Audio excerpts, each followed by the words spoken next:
Let me tell you about Toby. Toby was a different sort of boy, different in a different sort of way.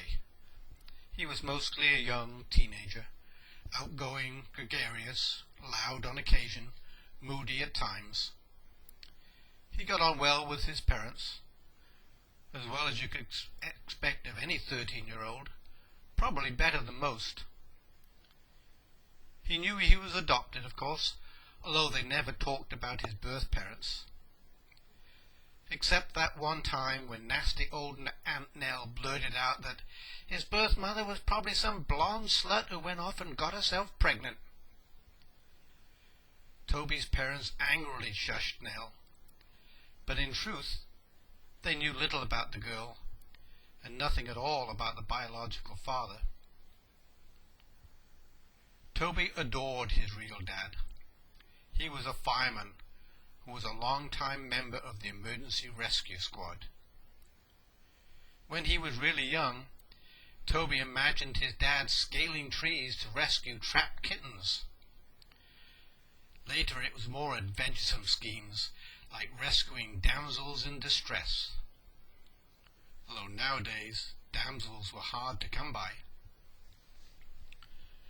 Like all boys of his age, Toby was into video games. Grand Theft Auto Version 9.1 was his favourite.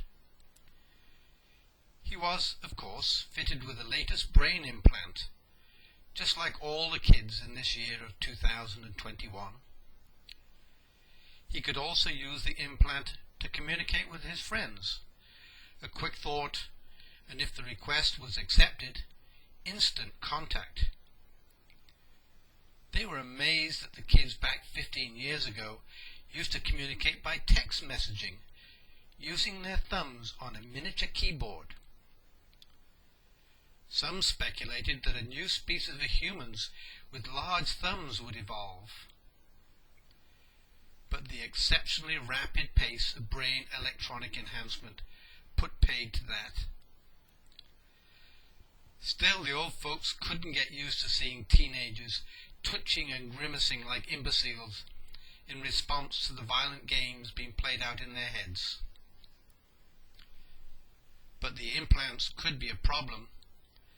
They were banned at school, a ruling that was often ignored. Toby was caught one day by his teacher, a haggard old crone by the name of Mrs. Carmichael. She must have been at least 40 years of age, they thought.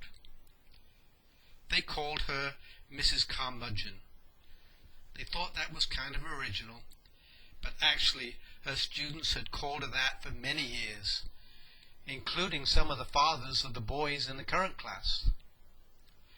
"Toby Evans," thundered Mrs. Carmichael, "turn off that damned implant before I fry that puny brain of yours."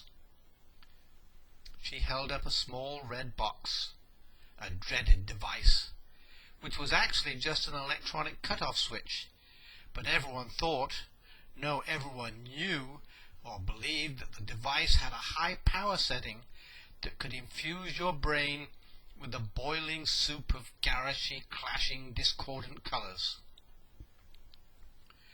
You could almost hear all the inaudible clicks as all the boys logged out. And they were all boys in the class. America long ago had given up on co-education.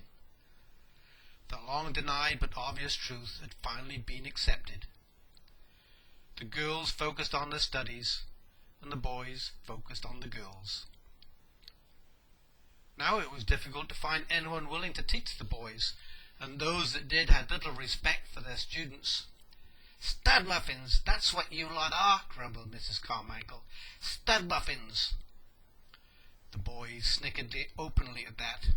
"Sounds good to me," said one boy at the back. "Yeah, bring it on," a classmate leered lecherously. But Toby didn't respond. He wasn't into that. He had a different obsession. He was obsessed with water. And it wasn't always a pleasant obsession, but one of violence and anger. He had been obsessed with water since he was a young child. Bath times were particularly difficult. Constant tantrums, toys tossed around, water everywhere. Puddles seemed to be a source of annoyance, not a playful stomp, but an angry kick. As he grew older, he would wander further afield, and seemed to be seeking out swimming holes and creeks to take out his frustration. Later still, as his proficiency as a cyclist improved, he wandered still farther afield, and ultimately found the river. The Cumberland River, as it made its way to the Tennessee River, then on to the Ohio and the Mississippi, and then down to the Gulf of Mexico. Some seniors practicing Tai Chi on the riverbank saw him in the water.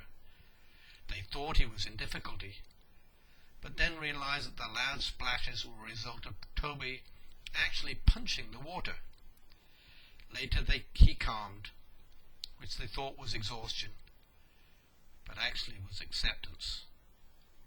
Finally, Toby floated calmly, peacefully, serenely in that river, not far from the spot where a few years ago his father had rescued him, and where his birth mother, a young girl with long blonde hair, had lost her life, drowning in that now placid